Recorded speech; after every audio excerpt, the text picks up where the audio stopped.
आइए general entry को simple बनाते हैं। दुनिया में जितनी भी अकाउंट है उनको 5 में क्लासिफाई कर लो। सबसे पहले आता है एसेट अकाउंट जिसकी लाइफ 1 साल से ज्यादा होती है, जैसे लैंड हो गया, बिल्डिंग हो गया।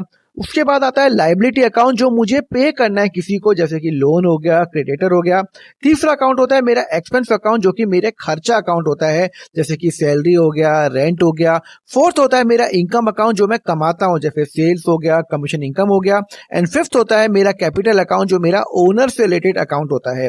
अब हम आते हैं rules of debit and credit. तो सिंपल सा रूल है, जब जब एसेट और एक्सपेंस बढ़ेगा तब वो डेबिट होगा, जब जब एसेट और एक्सपेंस कम होगा तब वो क्रेडिट होगा।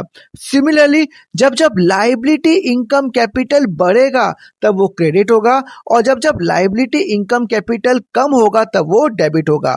चलो एक एग्जांपल करते हैं। Commission income received ₹7,000 in cash, मुझे 7,000 रुपए कमीशन मिला कैश के अंदर।